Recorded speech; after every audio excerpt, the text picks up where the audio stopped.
Hello, you fucks. Welcome to John Solo's Beer Brigade. I'm John Solo. You are not. It's time for the big morning coffee show. And I almost didn't make it. So I had it scheduled to, and this is why we're late today. I had it scheduled to wake up early, go to the morning breakfast meeting. There's a 12-step group meeting across town on Sundays, and it starts at 7 a.m. But they serve breakfast from 7 a.m. until 9 a.m. and from 9 to 10 there's a meeting. And it's like a famous meeting. It's been around for like 30 years, and it's a big meeting too. There's like 100 people there. It feels like a bar almost, which is just fantastic for a group of recovering drunks like the people I hang out with. I love it, and I haven't gone very often. When I first got sober years ago, it was my home group meeting. A home group is like the one that you go to every week, no matter what. And if you don't go, people call and check on you and shit. And I love that meeting. It was wonderful. Haven't been there in a while. And one of my sponsees has been going there regularly, and he's been cooking in the back, his service work. He goes in at like 5 a.m. and cooks breakfast, and it's a good deal. So I scheduled it out. I was like, all right, I'm going to do it. I haven't been there in a while. My meeting schedule has been a little bit rough, what with the snow and the jeeping and other things that have happened. So, and I just could not wake up. It was fucking weird. Luckily, Jody woke me up at like 9:45 and was like, hey, you were going to get up early again, and you didn't again. And hey, you all right? You are supposed to do a video here in a bit. So yes, we made it. So hello, everybody. Hey, Ethan. Hey, Mary. Hey, Vicky. Hey, Charlotte. How are you? We got Brooke. We got Tracy. We got Sylvia. We got little Lissa Gramlin. Who else is over there? Mary Parks. I thought I saw you earlier. Looks like everybody's accounted for here. And today's the day where I show you what I did. And I'm so excited. I'm gonna toss this up here. And I'm going to put this full screen for a second so you can see. Look at that shit. So we did our big Jeeping adventure. For those who don't know, and just look at them sexy Jeeps out in the snow and mud. Oh, my God. Doc had been down. We did our last Jeeping adventure last August, and it was a big, almost 10-day trip Jody and I did all around Kentucky, West Virginia, Tennessee, and it was wonderful. And I broke Doc.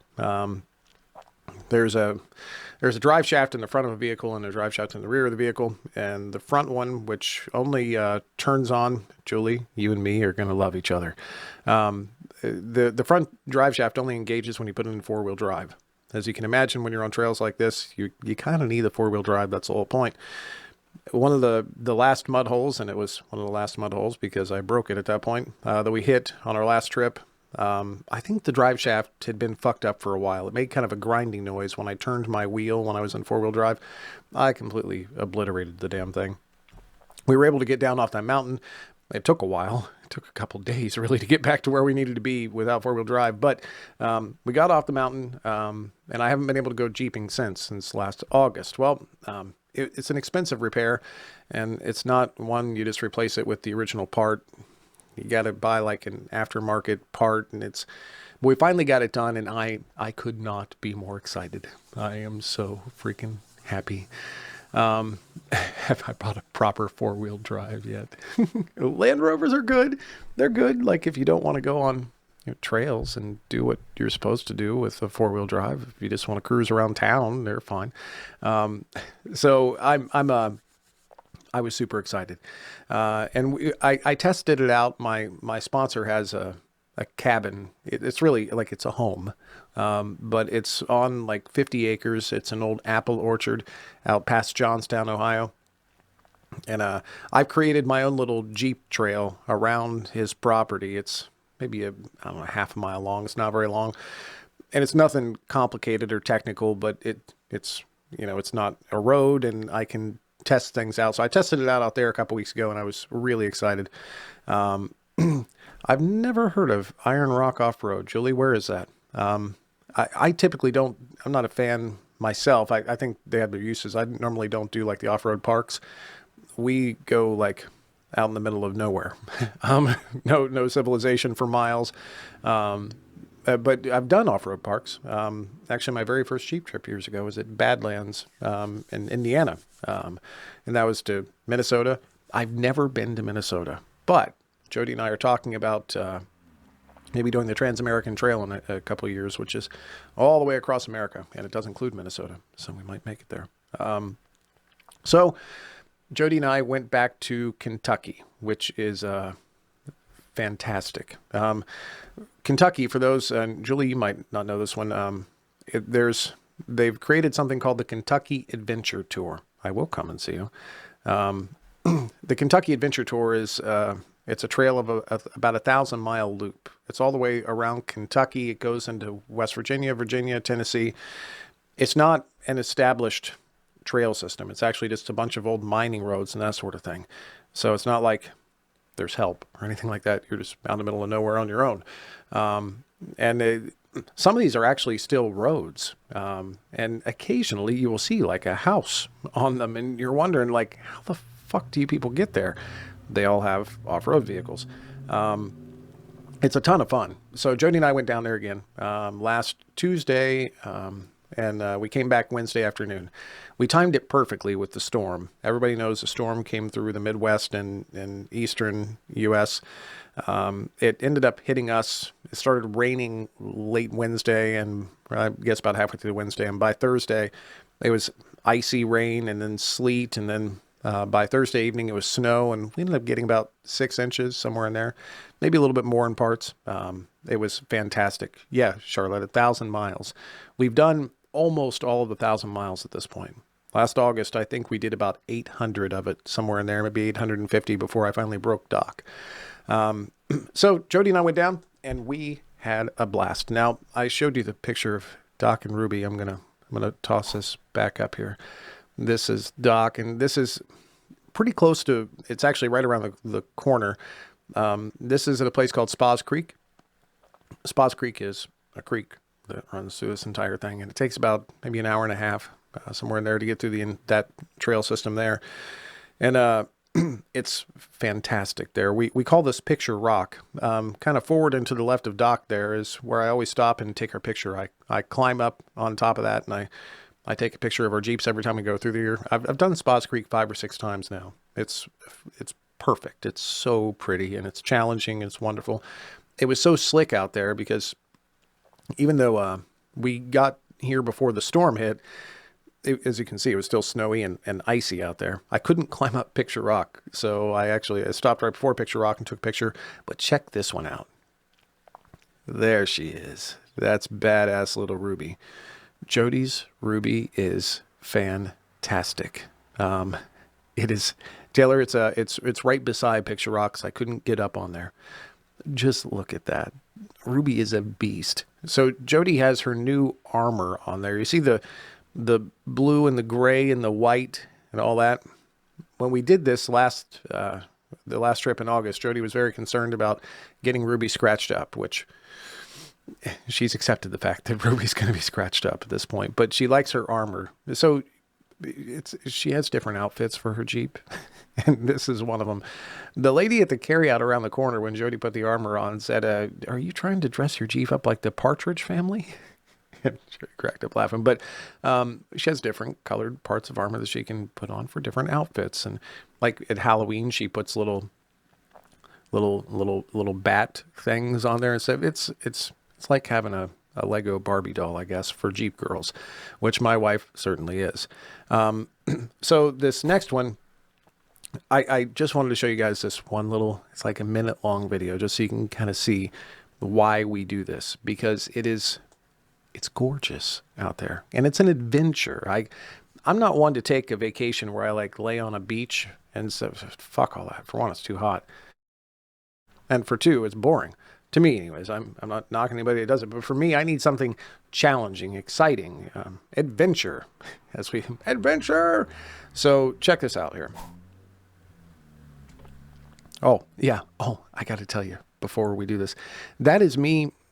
When we get to the trail, the first thing that happens, I forgot about this. It's not a Barbie Jeep, Tracy. Trust me, it's not a Barbie Jeep.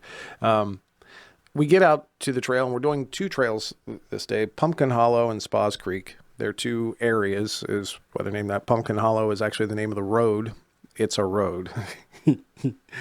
And we get out there, and the first thing you do is you air down your tires. to give your tires more grip. Your tires are normally inflated.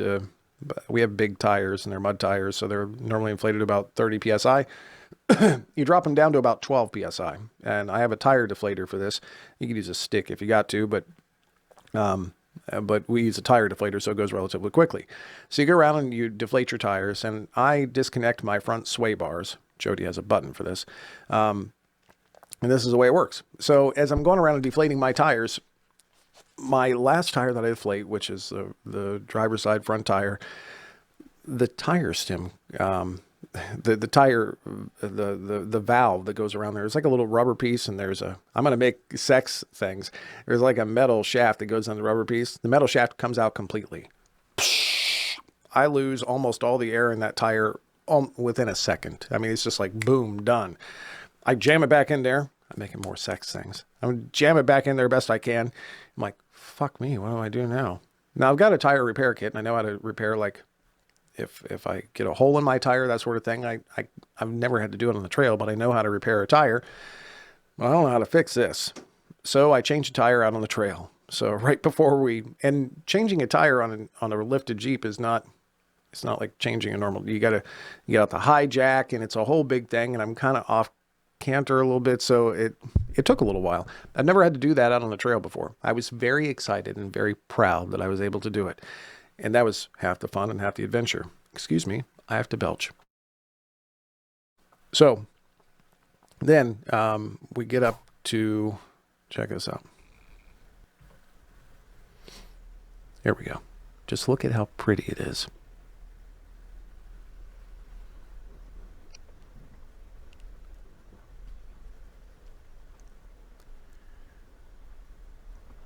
I guess that's a creek that's running through there. We're kind of driving up it.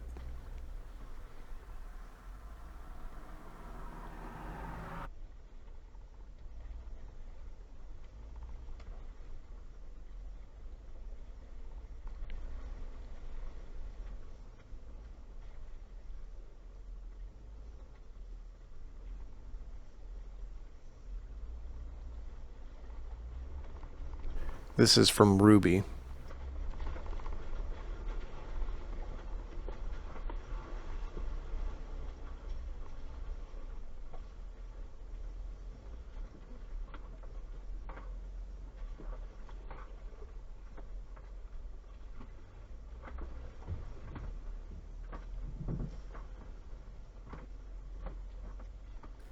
I think this used to be a mining road.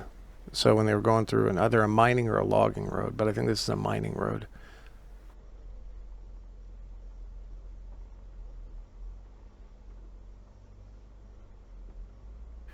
This is one of the not as challenging, but I thought very pretty sections. And yeah, Jody is getting incredibly good at this.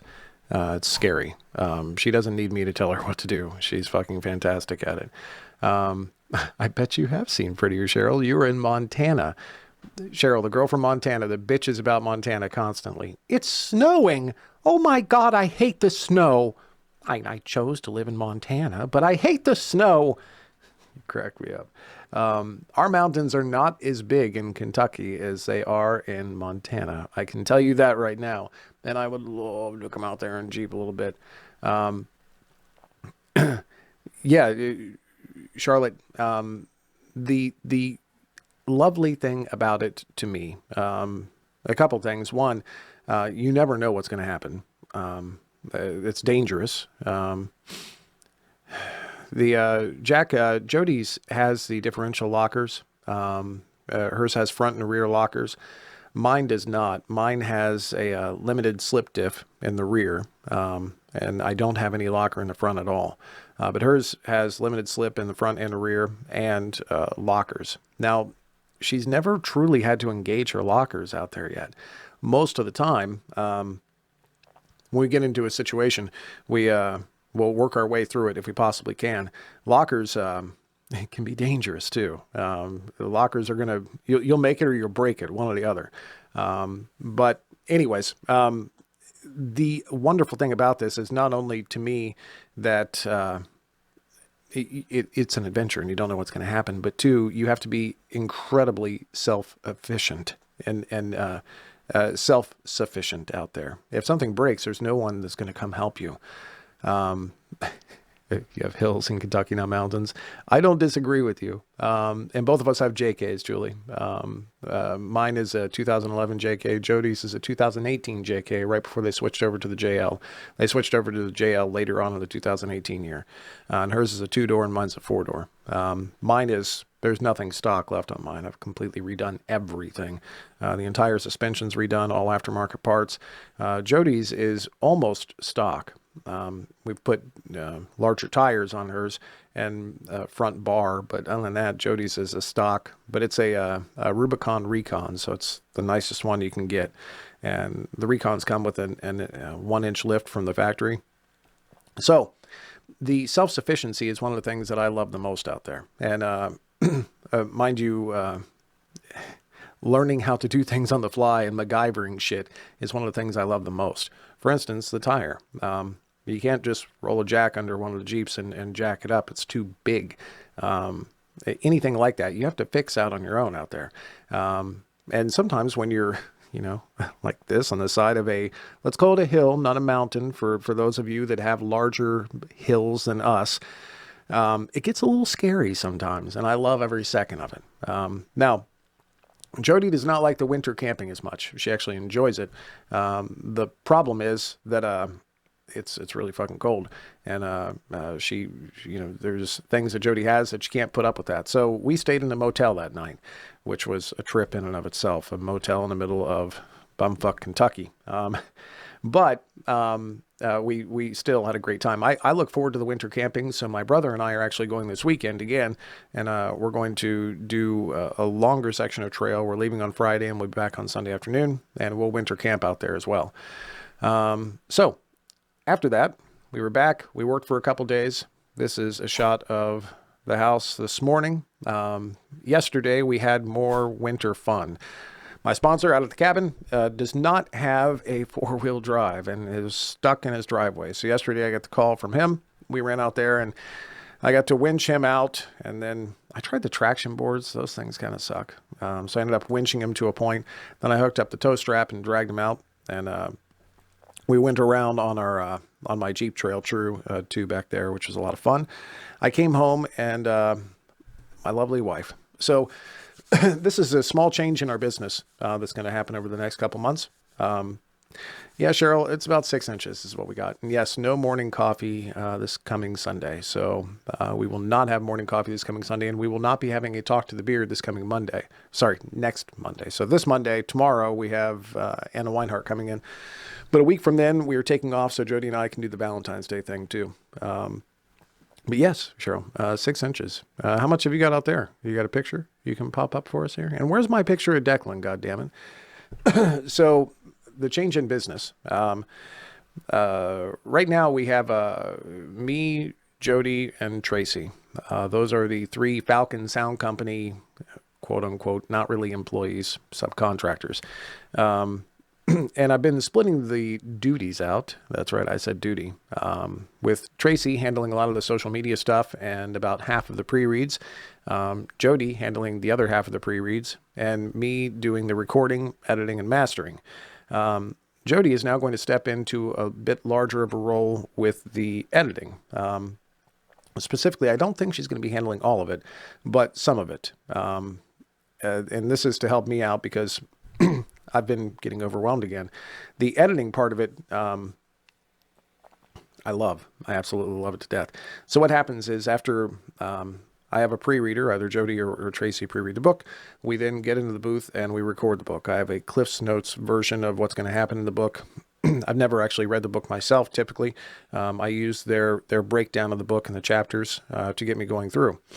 After the recording process, we do editing, which is going through and removing any lickety splits that happen in between lines, those kind of things. If my stomach growls actually come through, anything like that.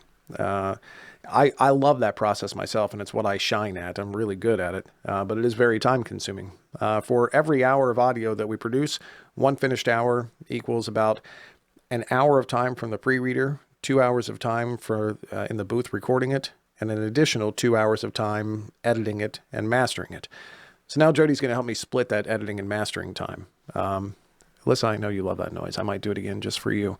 So yesterday I did my other favorite thing. After we went out to my sponsor's cabin and set all that up, we then set up her new little editing workstation there. It's fantastic too. Reaper is so efficient, the recording software that we use. We can run it off of a Surface Pro 5. It's so good. Brooke, the noise was that. This was my son Drew's room for years. It still smells a little like Axe in there. We then made it into the Ren Fair room, the Renaissance Festival room. So we have our Ren Fair stuff in there. On the other side of the room is a futon. It's just a very small bedroom. And it's probably going to be Anna Bird's room when she comes to visit us, hopefully in October this year, right before GRL. And now Jody has a workstation in there. And mind you, this is not the first time Jody's done this type of work. She was doing this and proofing for the entire company for quite a few years. So when we first started, she was doing editing and proofing not only for me, but also for all of the other actors that worked here too. And talk about a hell of a time-consuming job.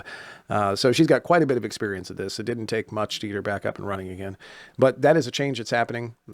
She's going to be, again, probably not all the editing responsibilities, but probably most of the editing responsibilities, which will free me up to be able to handle some other things, which is, again, freaking awesome. I love you, Jody. Thank you so much for helping.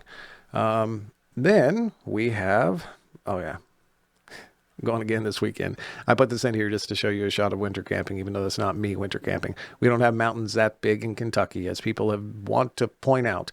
But Lon and I, my brother Lonnie and I, are going on Friday, and we're going to do 2 nights out on the trail. Then we're coming back on Sunday. We're doing a regular route that I've done 3 times. He's done once. No, I guess I've done it twice, and he's done it once. We call it Spas Creek to Camp Perfect. And it's a run of about 250 miles, somewhere in there. And it starts in the north central part of Kentucky, and it ends in the central western part of Kentucky, down by a place called Camp Wildcat. I call it Camp Perfect. Camp Wildcat is actually an old Civil War battlefield, and they have like a nice little monument. And we've found kind of a dispersed camping site about 2 miles before that on the trail. I call it Camp Perfect, and it's gorgeous. It's on the side of a mountain. It kind of looks kind of similar to that picture I've got flopped up there, except there aren't those mountains in the distance. And it's fantastic. Yes, Charlotte, I am going to take my hat. In fact, I just found that the other day again. I haven't worn that this year yet. So we've got that. Finally, my personal section. This is once again, Jody woke me up this morning. I haven't woke up at 5 o'clock in the morning like I was doing for several months in like 2 weeks, and it's ridiculous. I'm finding myself getting distracted again and again, which is once again why Jody is jumping in and helping me out a little bit. I found that for me, normally when I get this way, which it goes like this. My perfect day is me waking up at 5 o'clock, going to my 12-step meeting in the morning after doing yoga and meditation. I get back from the 12-step meeting. I do a workout. I get some breakfast in. I get cleaned up, and then I hop in the booth. I'm in the booth by noon. I work until 4 or 5 o'clock. I get out of the booth, and before I was editing, at this point, I think that I can concentrate on the organization for the videos that we're doing and be on the couch by 7 o'clock with Jody, bed by 9. That is a perfect day for me. It's literally, I have it laid out as my perfect day, and I love it to death. I love that lifestyle. I've not done that in several weeks. Typically, I don't know if you guys get like this. When I get overwhelmed is when I start acting out, as the case may be. I start, as the 12-step programs would put it, taking my will back. I start not doing things that I know I should be doing to make the best me I can be. My philosophy on life is be a better me than I was the day before, and be the best me I can be. And the last few weeks, I've just been falling out of that. The people that have been hanging with me in Discord have seen it happen. I start, how it presents in my work life is I start bitching about little inconsistencies in a book here and there, or complaining that I don't like a choice, that kind of thing. In my personal life, the way it manifests itself is that I start to have a lack of energy. and I start to sleep in more. I start to hide more, escape. Remember, my two reactions to life are, fight or flight, as most people are. I either escape or I beat the shit out of it, one or the other. And it takes a turning point for me. It takes a decision of I'm going to do something no matter what. A crunch, and I'm going to fucking do this. And tomorrow morning is my morning for that. I'm getting up at 5. I don't fucking care if I go to bed at 3. I'm getting up at 5 and I'm pushing through. So if I'm a bear tomorrow, it's because I'm probably going to be a little tired, but we're going to make this work again. Jody and I have a workout plan scheduled as well, which is the other key for me. If I don't get some sort of physical activity in my day, I am a fit to be, I don't do well. That is my way of dealing with my mental deficiencies. I have to either jog at least do some yoga, fucking something. But I think I'm going to get into some sort of strength training soon. I've got the skinny fat thing going on. That is where, like, you're not necessarily fat, but you haven't got enough muscle mass on your frame to present as like so it ends up being like the fat in all the wrong places, even though you're kind of skinny. That's me. So I think I'm going to start into some strength training. We got the YMCA membership going on again. So I'm going to figure out how to lift some weights. I haven't done that in quite a while, and that's going to be a nice change for me. So yeah, that's me the last couple of weeks, distracted as fuck. But we're going to change it because I don't want to live like this forever. And I have a choice. Finally, the Butt Baby Award. I need a Benoni. Jesus Christ, Tracy, what is wrong with you? What is wrong with you? For anybody that doesn't know, Trace just recommended that I get a daddy. And you need Jesus. Coming up tomorrow, we have the lovely... Oh, a trainer, Trace. You meant a trainer. You didn't mean a daddy.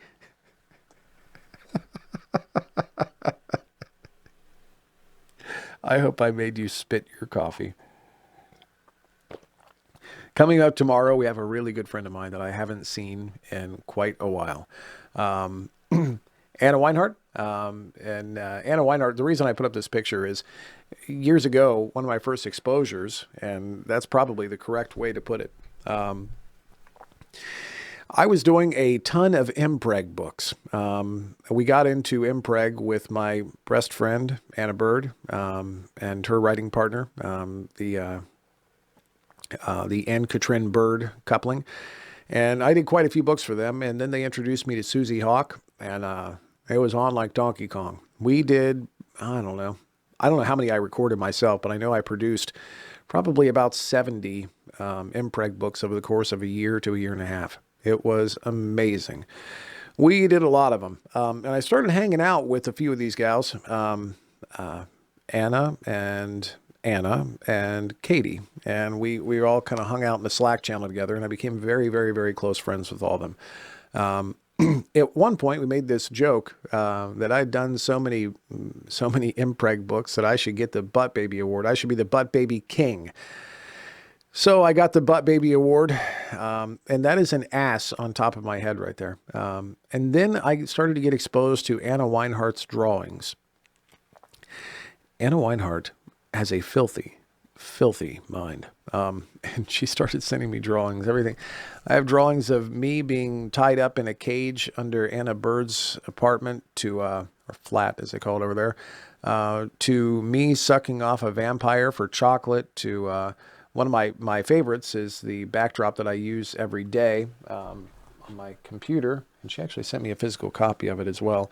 This one is one of my all-time favorites. She made me in the studio, which looks like the Millennium Falcon, with her poking her head up, window dogging it. I love that one too. Now, as you all know, Anna Weinhardt has another skill. She likes to take food and make it into dicks. So I can't wait to see what happens tomorrow on the show. It's been a long time since we've seen her, so it's going to be a good show. This is going to be one of those ones you don't want to miss. So talk to the beer tomorrow at 5 p.m. JST. This week, we just finished Hunter's Creek from Victoria Sioux. I didn't write a blurb on this.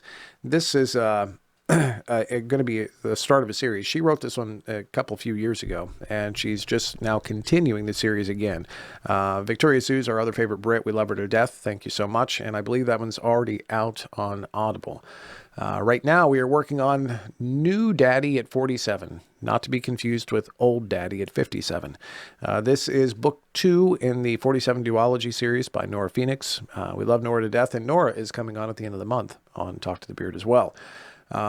We have, I was going to start this one earlier this week, but Nora's new release popped in, and I've been trying to prioritize the new releases first so we can get the audio version out as quickly as we can, lined up with the ebook versions of books for my clients.